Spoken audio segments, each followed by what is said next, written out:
ST के साथ छेड़छाड़ ना मंजूर, ना मंजूर। गुज्जर बकरवाल एकता जिंदाबाद, गुज्जर बकरवाल एकता जिंदाबाद। आवाज दो, आवाज दो। एसटी के साथ छेड़छाड़ ना मंजूर, ना मंजूर। एसटी के साथ छेड़छाड़ ना मंजूर, ना मंजूर। गुज्जरवादी मसला छोड़ दो, एसटी के साथ छेड़छाड़ ना मंजूर, ना मंजूर। अस्सलाम वालेकुम नाज़रीन, आप देख रहे हैं कश्मीर क्राउन, मैं हूं मलिक मुदस्सर।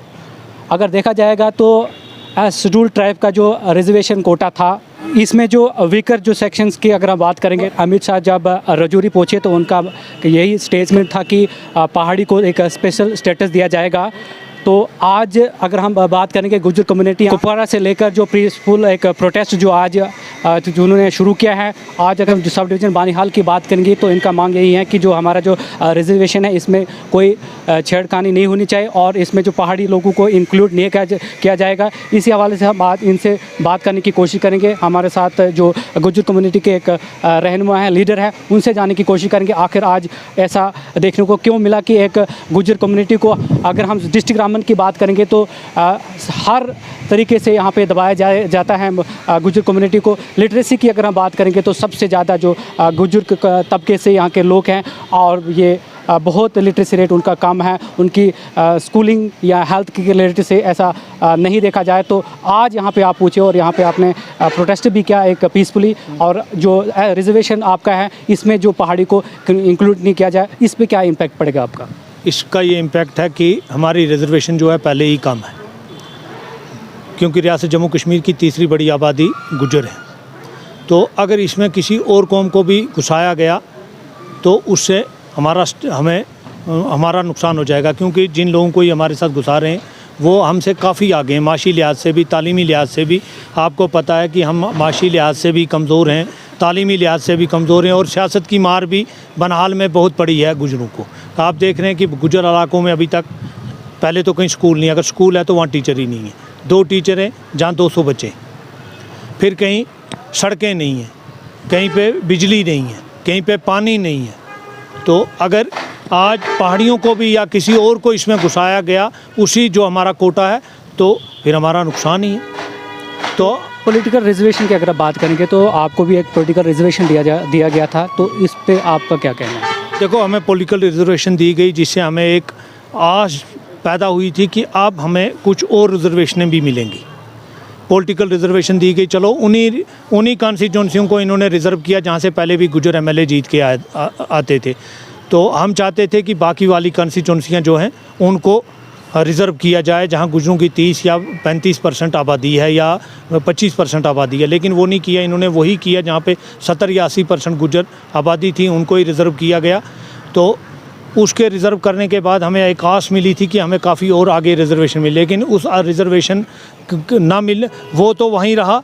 तो यहाँ पे अमित शाह जी ने भी अक्टूबर में रजौरी में ये कहा था कि हमने पहाड़ियों को एक स्टेटस देना है, लेकिन गुज्जरों के स्टेटस के साथ नहीं छेड़ा जाएगा। अब जब शर्मा कमीशन की एक रिपोर्ट बाहर आई, उसमें ये देखा कि उससे ये पता चला कि वहाँ पे पहाड़ियों को गुज्जर का जो एसटी है, शेड्यूल ट्राइब, उसी में ही से हिस्सा दिया जाए। अगर बीजेपी के जो जम्मू कश्मीर के अध्यक्ष हैं रविंद्र राणा का भी कहना है कि मेरे जो गुज्जर कम्युनिटी के ब्रदर हैं मेरे दिल में बसे हैं, आन शान सब कुछ है, वो रविंद्र राणा का कहना है। फिर जाके जो आज शर्मा रिपोर्ट आई तो उसमें जो लिखा गया कि पहाड़ी को भी इसमें इंक्लूड किया जाएगा।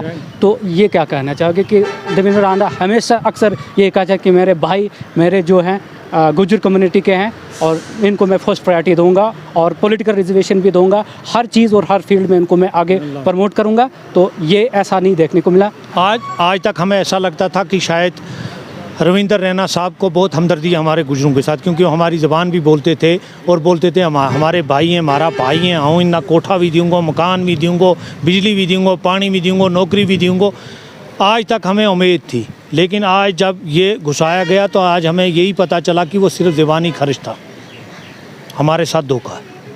हमारी रविंद्र रैना साहब से गुजारिश है कि उनको भी दो, उनका जो हक है वो उनको दो, उससे हम आपको नहीं रोक सकते हैं, ना हमारे पास इतनी हिम्मत है, लेकिन हमारा हक मत छीनो, हमारे हक में उनको मत डालो।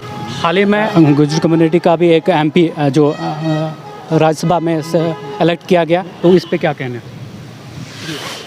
देखो जी, जो भी जाए, अगर हमारे मतलब कम्युनिटी से गया है वो मतलब इसमें राज्यसभा में, लेकिन है तो वो वही उसी बाग का है ना जो बाग मतलब हरा हो रहा है और हमको काटा जा रहा है। वो तो हमको काटने के लिए उन्होंने अपने पास बुलाया कि हमारे मतलब इस वक्त भी मतलब ख़ासकर जम्मू कश्मीर के अंदर कि सियासी तौर पर भी हमारे बहुत बड़ी बड़ी हस्तियां हैं, लेकिन वो इसलिए चुप करके बैठे हैं कि उनका जो वोट बैंक है वो ख़राब हो रहा है।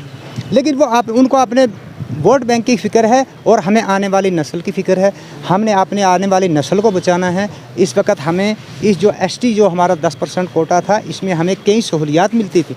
जैसे कि हमारा बच्चा एक स्कूल में पढ़ता था, अगर वहाँ पे हमारा बच्चा मतलब मैट्रिक पास से आगे पढ़ाने के हमारे उसके पास वसाइल नहीं होते हैं, तो वो मैट्रिक पास भी मतलब दूसरी कौमों से यानी वो मतलब ग्रेजुएशन वाले के साथ वो मुकाबला कर सकता था। वहाँ पे भी वो अपना किसको ठहरवाते हैं कि आपके लीडर भी असेंबली में, जम्मू कश्मीर के लेजिस्लेटिव असेंबली में भी रह चुके हैं, अलग अलग बड़े बड़े अहदों पे भी रह चुके हैं, और आपके लिए कुछ नहीं किया, गुज्जर कम्युनिटी का आज तक कुछ नहीं किया आपके लिए, आपसे उन्होंने धोखा ही किया ना। सर ये धोखे के लिए हमारे वहाँ बैठे हैं ना, ये हमारा तो सौदा करने के लिए असेंबली में बैठे हैं ना। ये देखो ना, इनको मतलब जब इनकी अपनी कुर्सी को कोई फ़र्क आता है तो ये बड़ी बड़ी पार्टियाँ छोड़ के अपनी नई पार्टियाँ तश्कील देने लगते हैं। मतलब ये फिर रहते नहीं है। लेकिन वो एक गुज्जर कम्युनिटी है जो मतलब सियासत हिंदुस्तान के साथ, जो हिंदुस्तान की खैर मनाने के लिए पार्टी बनाती है। लेकिन ये जो अब भाजपा बनी है, ये 2014 से जो बनी, इसमें भी गुज्जर बकरवाल का ज़्यादा रोल रहा, और आज इन्होंने फिर उसी के मतलब उस गुज्जर बकरवाल के ही उस रोल के ऊपर मिट्टी फेरने का काम किया है। लिहाजा इन्होंने, हमारी गुजारिश ये है कि जनाब नरेंद्र मोदी से, जो हमारे यहाँ के इस मुल्क के बादशाह हैं, उनसे हमारी ये गुजारिश है कि ये बड़ी शरीफ कौम है, पुरअमन कौम है, हमें फजूल में परेशान मत कीजिए, हमें रोडों पे मत उतारिए। बराए मेहरबानी हमारा जो एसटी का कोटा है इसको बरकरार रखा जाए। और आप और किसी को अगर और कुछ कोई देना चाहते हैं, कोई मुफाद, कहीं आपके पास और कैबिनेट में बड़े फैसले करके आप बादशाह हो और कोई दर्जा दो, लेकिन हमारे एसटी के साथ छेड़छाड़ ना हो, इसमें हमारा बहुत बड़ा नुकसान है। इलेक्शन आने वाले हैं कि 50 के पार, 50 के पार हमारी जो सीटें होंगे, सरकार बनाएंगे, तो आप आने वाले चुनाव में क्या करेंगे? क्या चुनौती देना चाहोगे कि ये जो बीजेपी सरकार है इसको? देखो जी, रिज़र्वेशन का जहाँ तक सवाल है, रियासत जम्मू कश्मीर के अंदर हमारी 21 सीट रिज़र्व होनी थी, जिसकी पूरी सर्वे हो चुकी है। 21 सीट रिज़र्व होनी थी। बीजेपी इस आज की मौजूदा गवर्नमेंट ने वही 9-10 सीटें रिज़र्व की जो एमएलए बन के आते थे, क्योंकि उनके साथ उनका कोई निकालने का, घुसाने का कोई छेड़छाड़ ताकत नहीं चली। बाकी जो सीटें हैं, जैसे बाकी कम्युनिटी को 20%, 25% पे एससी को अगर सीट रिज़र्व होती है, शेड्यूल ट्राइब को 50, 52, 42, 33 से ऊपर जहाँ पे जिस कॉन्स्टिट्यूंसी में हमारा वोट बैंक बनता है वहाँ पे नहीं हुई। ये भी हमारी बहुत बड़ी एक परेशानी है।